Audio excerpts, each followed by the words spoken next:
Hi అండి. బీరకాయ పచ్చడి ఎలా తయారు చేయాలో చూసేద్దాం. ముందుగా స్టవ్ మీద కళాయి పెట్టుకొని 3 టేబుల్ స్పూన్స్ ఆయిల్ వేసుకోవాలి. ఆయిల్ వేడైన తర్వాత 10-15 దాకా పచ్చిమిరపకాయలు వేసుకుందాం. పచ్చిమిరపకాయ వేగిన తర్వాత బీరకాయ ముక్కలు వేసుకొని కొంచెం కలుపుకోవాలి. తర్వాత టమాటా ముక్కలు వేసుకొని కొంచెం సేపు మూత పెట్టి మగ్గించాలి. మూత తీసి చూస్తే కొంచెం వాటర్ వస్తుంది. ఇలా ఉన్నప్పుడు చిన్న నిమ్మకాయ సైజు అంత చింతపండు వేసుకొని కలుపుకుందాం. కొంచెం మగ్గుతుంది. మగ్గిన తర్వాత వెల్లుల్లిపాయ రెబ్బలు వేసుకొని కొంచెం కలుపుకోవాలి. తర్వాత 1 టేబుల్ స్పూన్ జీలకర్ర వేసి ఆ స్టవ్ ఆపేసుకుందాం. ఇది పూర్తిగా చల్లారిన తర్వాత ఒక మిక్సీ జార్ తీసుకొని ఇదంతా ఒక మిక్సీ జార్లో వేసేసుకుందాం.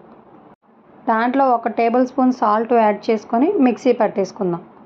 తర్వాత ఒక కళాయి స్టవ్ మీద పెట్టుకొని 2 టేబుల్ స్పూన్స్ ఆయిల్ వేసుకొని పోపు దినుసులు, కరివేపాకు వేగిన తర్వాత చట్నీ